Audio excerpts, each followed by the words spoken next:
como creador, ¿qué te inspiró en hacer un tributo a las mujeres que enfrentaron prejuicios como raquetistas? Pues no fue un condicionante, no fue una pretensión hacer una historia que contara esto para hacer un tributo, para hacer... no, yo no me senté delante del ordenador pensando en quiero hacer una historia que haga, que provoque eso, que contemos un homenaje a las mujeres que empezaron a ser deportistas. Fue mucho más sencillo que todo eso. Fue una historia que llegó a mí de manera azarosa y que cuando la vi que tenía todo el potencial que tiene que tener una historia, lo novedoso que tiene que tener una historia, explorar un universo desconocido y toda esta parte de este mensaje y todo este tributo se puede tener esa lectura era algo que era inherente a lo que realmente ocurrió y a mí me llegó y llegó a mis manos.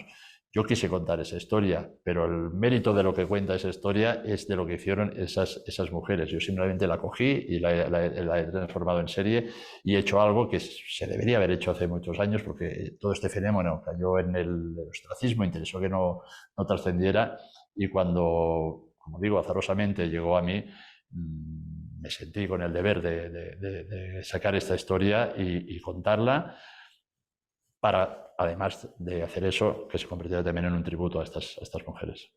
Hablando de mensajes, tiene varios, pero ¿cuál es el que últimamente es el más enfoque al escribir esto?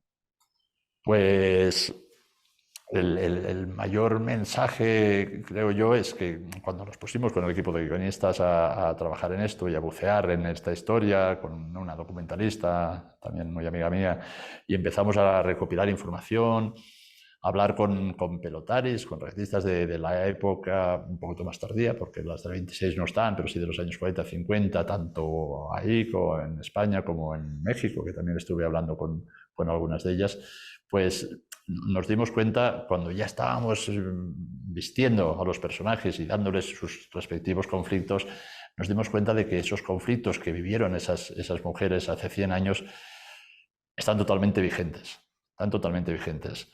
O sea, que siguen ocurriendo, que la mujer se sigue enfrentando a lo mismo, con otros colores, con otros matices, con otros trasfondos, pero que la realidad, y una de las cosas que me gusta alardear de la serie es que creo que como sociedad nos pone ante el espejo y nos debería dar vergüenza de que en 100 años hayamos avanzado en este aspecto de la igualdad y de los derechos de la mujer hayamos avanzado tan poco hemos avanzado. Nos creemos muy modernos, nos creemos muy que estamos consiguiendo cosas muy elevadas y yo considero que no es así. Nos falta un poquito más, mucho más, más bien. Sí, mucho más. ¿Y por qué no decidieron escoger 1926? Bueno, pues porque la historia en sí de las pelotaris, de las raquetistas, empieza en 1917, cuando las ponen a jugar y resulta que es un boom porque tenía un componente erótico. El hecho de poner a jugar a la mujer para la sociedad esa de la época, a los hombres, en los momentos del deporte rey era la pelota vasca, a los hombres les gustaba ver pelota vasca y apostar. Y de repente tenían la oportunidad de ver pelota vasca, apostar y ver mujeres, señoritas jóvenes, enseñando algo de carne. Por eso tuvo ese componente al principio erótico. Luego lo que pasó es que empezaron a jugar muy bien y los partidos eran espectaculares. Jugaban con raquetas de madera maciza, con cuerda, la pelota iba a toda leche, unas pelotas que mataban algunas de las pelotares. Y el hecho, y te contesto, de ponerlo en 1926, porque no queríamos contar, no queríamos que este fuera una historia demasiado al uso de cómo fue ese movimiento, sino cogerlo ya unos años después. Narrativamente nos interesaba que algunos personajes hubiesen sido ex pelotares, ex raquetistas, con lo cual decidimos que una buena época era el año 1926 por estos motivos, porque no queríamos contar el arranque. A mí me gusta contar, siempre digo, en las historias, en las secuencias, en todo, hay que entrar tarde e irse pronto.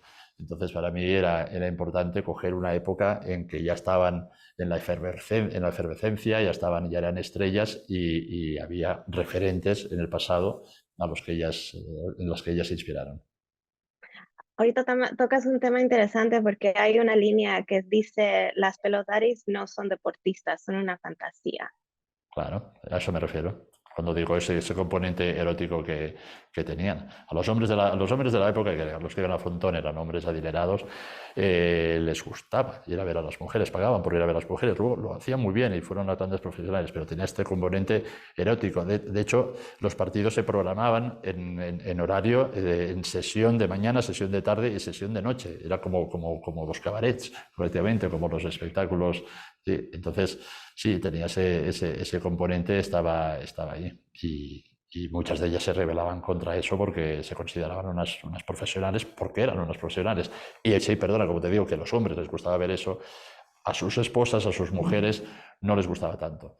Entonces empezó el estigma de las pelotaris, que eran mujeres que ganaban mucho dinero, que se coleccionaban sus fotos en las cajetillas de tabaco, que viajaban, que salían de noche, pero como eso no gustaba, se las empezó a estigmatizar y a tildarlas muchas veces de prostitutas, es decir, de lanzar el dardo de, bueno, jugando a la pelotita, ¿de verdad que va a ganar tanto dinero? ¿Cuándo la pelotita ha podido comprarle un coche a su padre?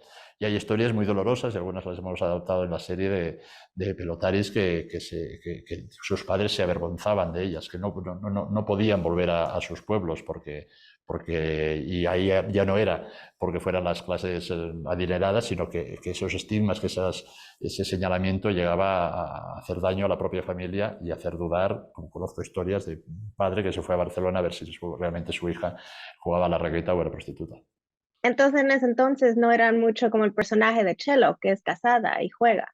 Claro, el personaje de Chelo es una excepción, ocurría. Conozco varios casos de pelotaris que estaban casadas, pero normalmente las raquetistas cuando se casaban, sus maridos las sacaban de ahí. Era como cuando se enamoraban de una cabaretera, pues que dejaba de la cabaret. Y muchas en ese momento lo aceptaban, otras no. El personaje de Chelo nos interesó por varios motivos que siguiese casada. Y hace referencia a ello. En el primer capítulo, su marido le habla: ¿cuántas pelotaris conoces que cuando se casaron, sus maridos les obligaron a dejar de jugar? Interesante, pero también las usaban para hacer dinero, ¿no?